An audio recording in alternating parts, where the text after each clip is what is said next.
Pizza, burger, pasta খেতে আমাদের বাচ্চারা কিন্তু ভারী পছন্দ করে। তো আমরা অনেক সময় কি করি? দোকান থেকে অর্ডার করি। দোকান থেকে অর্ডার না করে বাড়িতে কিন্তু আপনারা সহজেই বানিয়ে দিতে পারেন। আর খুব কম উপকরণ লাগে। আমি এখানে পিৎজা বানাবার জন্য ব্যবহার করছি ১ কাপ পরিমাণে আটা, তার সাথে 1/2 কাপ পরিমাণে ময়দা। ময়দাটা আপনারা চাইলে নাও দিতে পারেন। শুধু আটা দিয়েও কিন্তু এই পিৎজাটা বানাতে পারেন। আর চাইলে আপনারা জোয়ার, বাজরা বা রাগির আটাও কিন্তু অ্যাড করতে পারেন ময়দার বদলে। অল্প একটু লবণ দিলাম আর দিলাম ২ চা চামচ পরিমাণে সাদা তেল। তেল আর লবণটাকে আটা আর ময়দার মধ্যে ভালো করে মিশিয়ে নিয়ে এবারে অল্প অল্প পরিমাণে জল দিয়ে যেরকম রুটির ডো তৈরি করি বা পরোটার ডো তৈরি করি ঠিক সেরকমভাবেই একটা ডো তৈরি করে নিচ্ছি।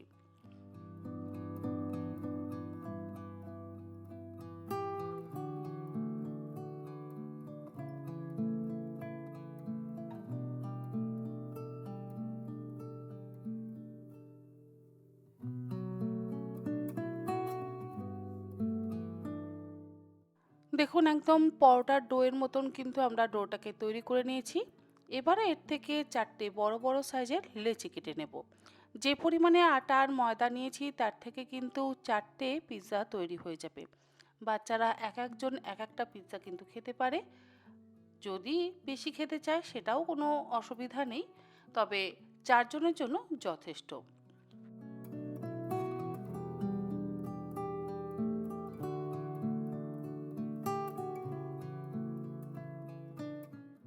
এবারে একটা বড় সাইজের লেচি ভালো করে গোল করে নিয়ে তারপরে হালকা হাতে চাপ দিয়ে যেরকম আমরা পরোটা বেলি ঠিক সেই রকম ভাবে বেলে নেব।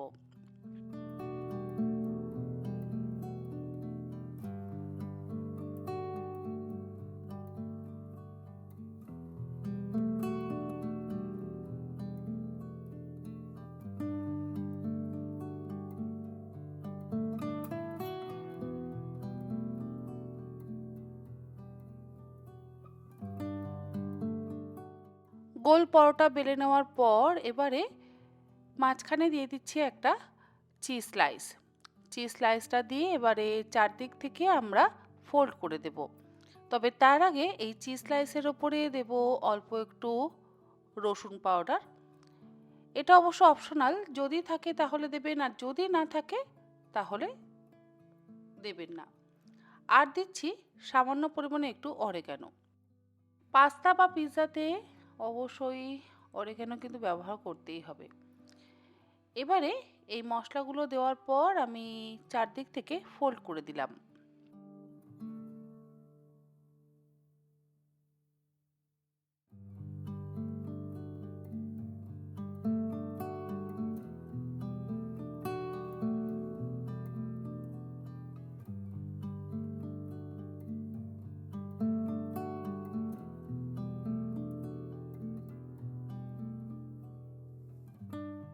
ফোল্ড করে নেওয়ার পর তারপরে একটু বেলে নিয়ে তারপরে চারদিক থেকে আবারও মুড়ে নিয়ে গোল করে নিচ্ছি।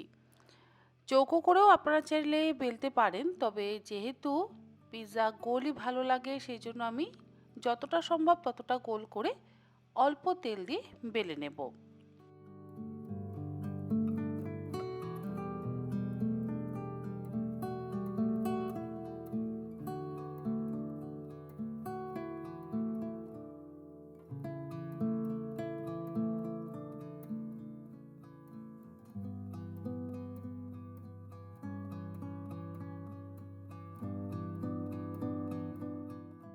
বেলা হয়ে যাওয়ার পর এবারে একটা কাঁটা চামচ বা ফর্কের সাহায্যে ছিদ্র করে দিচ্ছি যাতে এটা ফুলে না ওঠে সেকার সময়।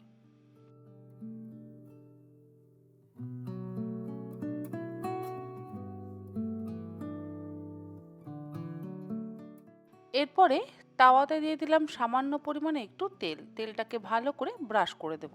আর তাওয়াটাকে কিন্তু হাই ফ্লেমে ভালো করে গরম করে নিয়ে গ্যাসের ফ্লেমটাকে লোতে করে দিয়েছি।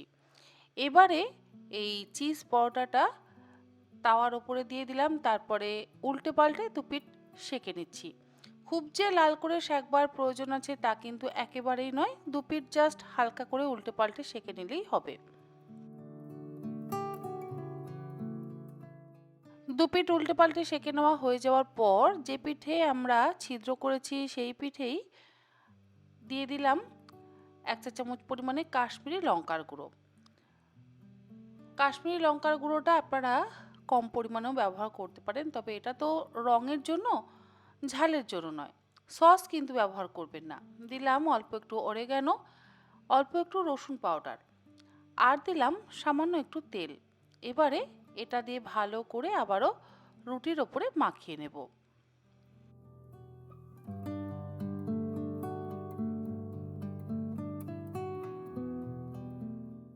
রুটির ওপরে বা পরোটার ওপরে মশলাটা ভালো করে ব্রাশ করে নেওয়ার পর এবারে ওপর থেকে দিয়ে দিচ্ছি মোজরেলা চিজ। চিজটা আপনারা নিজেদের পরিমাণ মতন অবশ্যই ব্যবহার করবেন। আমি একটু বেশি পরিমাণে চিজ ব্যবহার করেছি, কারণ পিৎজাতে একটু যদি বেশি মোজরেলা চিজ ব্যবহার না করা হয় আমার মনে হয় যেন পিৎজাটা ঠিক ভালো লাগে না। আর বাচ্চারাও চিজ খেতে ভারী পছন্দ করে। এবারে একটা স্লাইস চিজ ওপর থেকে ছিঁড়ে ছিঁড়ে দিয়ে দিচ্ছি। এটা কিন্তু প্রসেস চিজ, এটা কিন্তু মোজরেলা চিজ নয়।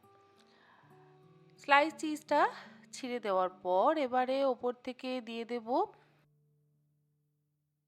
এরপরে এর ওপরে দিয়ে দেব ছোট ছোট টুকরো করে কেটে নেওয়া ক্যাপসিকাম। আমি এখানে ইয়েলো ক্যাপসিকাম আর গ্রিন ক্যাপসিকাম কিন্তু ব্যবহার করেছি, চাইলে আপনারা রেড ক্যাপসিকামেরও ব্যবহার করতে পারেন। ছোট টুকরো করে ক্যাপসিকামগুলো ওপর থেকে দিয়ে দিচ্ছি, আর দেব একটু টমেটো, আর দেব কয়েক টুকরো পেঁয়াজ। চাইলে আপনারা এর মধ্যে পনিরও দিতে পারেন, যদি চিকেনের টুকরো দিতে চান সেটাও দিতে পারেন। টপিং আপনারা নিজেদের পছন্দ মতন অবশ্যই দিতে পারেন। আমি এখানে শুধুমাত্র ক্যাপসিকাম, টমেটো আর পেঁয়াজের টপিংই ব্যবহার করেছি। আর টমেটোটা যে ব্যবহার করেছি, টমেটোর ভেতরের নরম অংশটা কিন্তু দিইনি, টমেটোর মোটা খোসাটা কিন্তু ব্যবহার করেছি।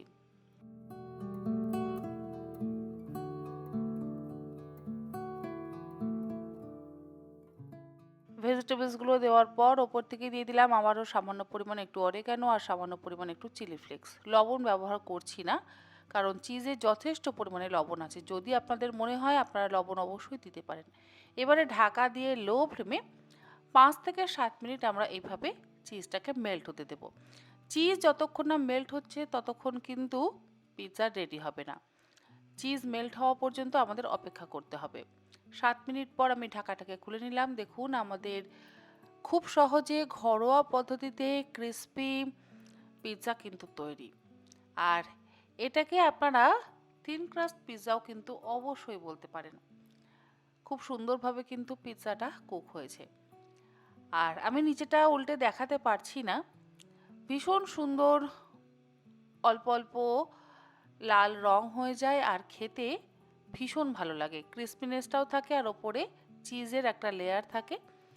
আমি এবারে এই গরম তাওয়ার ওপরে রেখেই না পিৎজাটাকে কেটে নিচ্ছি পিৎজা কাটার দিয়ে।